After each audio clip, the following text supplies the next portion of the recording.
18 नवंबर को कैसी रह सकती है बाजार की चाल। चॉइस इक्विटी ब्रोकिंग की तकनीकी एवं डेरिवेटिव विश्लेषक अमृता शिंदे का कहना है कि वर्तमान बाजार में ट्रेडरों को गिरावट पर चुनिंदा में खरीदारी का तरीका अपनाना चाहिए। उन्होंने रिस्क मैनेजमेंट के लिए ट्रेलिंग स्टॉप लॉस को कम रखने और आंशिक मुनाफा वसूली का भी सुझाव दिया है। उनका कहना है कि निफ्टी में नई लॉन्ग पोजीशन केवल 26,100 के ऊपर ही टेक्निकल लेवलों और ग्लोबल संकेतों पर बारीकी से नजर रखें। एनआरजी मनी के सीईओ पोन मूडी आर का कहना है कि निफ्टी एक स्टेबल अपवर्ड स्ट्रक्चर बनाए हुए है। इसके लिए 25,950 से 26,000 का जोन तत्काल सपोर्ट लेवल के रूप में काम कर रहा है। इस बैंड के ऊपर की तेजी इसके लिए 26,100 और 26,200 के रेजिस्टेंस टारगेट का रास्ता खोल सकती है।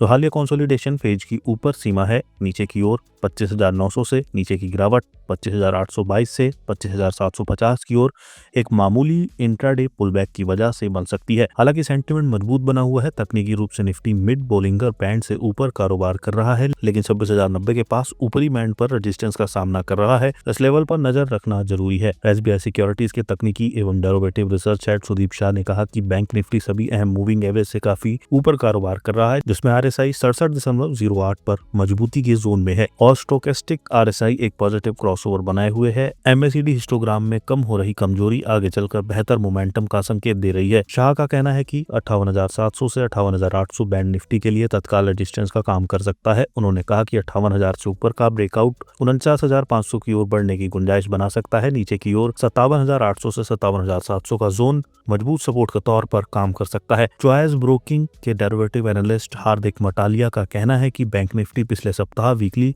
बेसिस पर 1.11% की बढ़त के साथ 58,517.55 पर बंद हुआ था। वीकली चार्ट पर बने एक मजबूत बुलिश कैंडल ने खरीदारी के नए दौर का संकेत दिया है। उन्होंने कहा कि इंडेक्स 58,500 के ऊपर बना हुआ है और ब्रॉडर इंडेक्स अभी भी तेजी का बना हुआ है। मटालिया ने आगे कहा कि बैंक निफ्टी अपने शॉर्ट टर्म, मिड और लॉन्ग टर्म ईएमए से ऊपर कारोबार कर रहा है, जिसे इसके लिए अच्छा संकेत मिल रहा है। उन्होंने 58,000 और 57,500 को अहम नेगेटिव जोन बताया है। वहीं इसके लिए 58,800 और 49,000 पर रेजिस्टेंस दिख रहा है। उनकी राय है कि निजी बैंकों में एक्सिस बैंक और एचडीएफसी बैंक तेजी को लीड करेंगे, जबकि सरकारी बैंकों में एसबीआई और कैनरा बैंक तेजी को लीड करते दिख सकते हैं।